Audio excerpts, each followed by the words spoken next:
วันที่ 12 ธันวาคม 2025 ผ่านมากระทรวงการเงินและบริษัทพูนผลนครจำกัดซึ่งเป็นบริษัทในเครือของกลุ่มบริษัทพงสวรรค์จำกัดได้เซ็นสัญญาว่าด้วยการพัฒนาระบบคุ้มครองแบบฟอร์มอิเล็กทรอนิกส์และการเบิกจ่ายงบประมาณของแขนงการภาครัฐดิจิทัลไฟลิ่งต่างหน้ากระทรวงการเงินลงนามโดยท่านผู้วงศ์กิตวงศ์รองรัฐมนตรีกระทรวงการเงินและต่างหน้าบริษัทโดยท่านปอ.สอนเพชรอินทวงศ์รองประธานกลุ่มบริษัทพงสวรรค์จำกัดผู้อำนวยการใหญ่บริษัทพูนผลนครจำกัดมีหัวหน้าองค์การกระทรวงต่างหน้าบรรดากรมอ้อมข้างคณะค้าหุ้นกลุ่มบริษัทคณะประธานผู้อำนวยการและภาคส่วนที่เกี่ยวข้องเข้าร่วมโครงการพัฒนาระบบคุ้มครองแบบฟอร์มและการเบิกจ่ายงบประมาณของแขนงการภาครัฐดิจิทัลไฟลิ่งเป็นส่วนหนึ่งของความพยายามของกระทรวงการเงินก็คือรัฐบาลในการหันเป็นทันสมัยของเวียกงานคุ้มครองและติดตามการจัดเก็บรายรับและค่าธรรมเนียมต่างๆของรัฐเพื่อเพิ่มประสิทธิภาพรับประกันประสิทธิผลสูงสุดในการจัดเก็บรายรับค่าธรรมเนียมและค่าบริการของภาครัฐด้วยการพัฒนาโมดูลการคุ้มครองการจัดเก็บรายรับค่าธรรมเนียม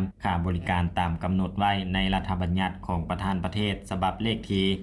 002/ปปท. ให้มีความทันสมัยว่องไวโปร่งใสสามารถตรวจสอบได้และรองรับการคุ้มครองการเบิกจ่ายงบประมาณของแขนงการภาครัฐในพิธีทานสมจิตคำมงคลหัวหน้าองค์การกระทรวงการเงินได้ยกให้เห็นถึงความหมายความสำคัญปัญหาและสิ่งท้าทายต่างๆของเวียกงานการคุ้มครองการเก็บรายรับพร้อมทั้งยกให้เห็นสาเหตุและความจำเป็นในการพัฒนาระบบ D-Filing ซึ่งในระยะผ่านมาการจัดเก็บรายรับค่าธรรมเนียมและค่าบริการของภาครัฐยังบ่สามารถจัดตั้งปฏิบัติได้อย่างเต็มประสิทธิภาพย้อนรูปแบบวิธีการจัดเก็บรูปแบบเดิมที่บ่ได้นำใช้เครื่องมือหรือระบบที่ทันสมัยเข้าในการจัดตั้งปฏิบัติข้อมูลที่เกี่ยวข้องยังบ่ได้รวมศูนย์และเป็นเอกเทศเฮ็ดให้การจัดเก็บรายรับดังกล่าวยังเป็นลักษณะกระแจกกระจายและมีการหัวไหลรายรับจากค่าธรรมเนียมและค่าบริการแม้นมีความสำคัญที่สุดต่อการพัฒนาสร้างสรรค์ประเทศชาติโดยอิงตามข้อมูลสถิติประจำปี